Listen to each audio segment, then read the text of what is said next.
Bueno, Celia, ¿cómo es que funcionan las emociones? ¿Son ellas las que nos gobiernan? Las emociones y los pensamientos conviven en lugares distintos, o sea, no están juntos. Hay lo que podríamos decir un centro de las emociones que está en el cerebro y que está a cargo de la amígdala cerebral, y ese es el centro de las emociones. Pero por otro lado hay lo que vendría a ser un centro del pensamiento que está en el lóbulo frontal. ¿Por qué te hago esta diferencia? Porque nosotros las emociones primero las sentimos y después las pensamos.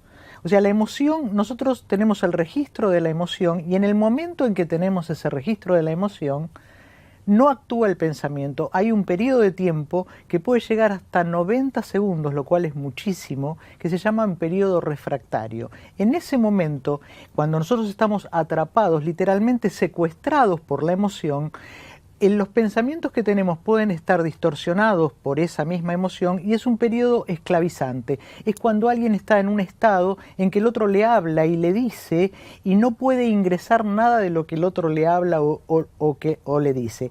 Ese periodo refractario, después de ese momento nosotros podemos hacer algo con la emoción, pero en ese momento estamos secuestrados por la emoción. ¿Sería un momento que uno está bloqueado?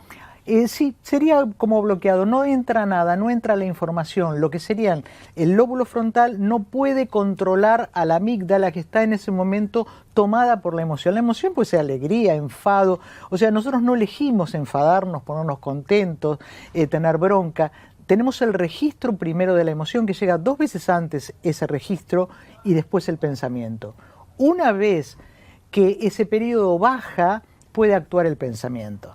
¿Qué hacemos para salir del estado cuando estamos bloqueados? ¿Cómo hacemos para controlar las emociones? En el primer momento no puedes hacer nada. O sea, esa intensidad de la emoción pueden ser 10 segundos o hasta 90, como te decía antes. Pero después de ese momento, nosotros podemos mantener la misma emoción, aumentar la emoción, reducirla o anularla. Esto va a ser de acuerdo a lo que nosotros pensemos. Vamos a poder aumentarla, reducirla o anularla. Es como si la emoción fuese el acelerador de un coche y el centro de control, la torre de control, sería el freno. Una vez que pasó ese periodo refractario, nosotros podemos ponerle freno a la emoción de acuerdo a lo que hagamos y cómo manejemos y pensemos sobre lo que nos está pasando.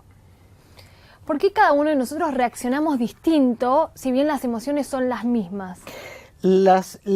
A veces los estímulos son los mismos y uno reacciona de una manera, cada uno reacciona de una manera diferente, porque nosotros tenemos respuestas emocionales aprendidas.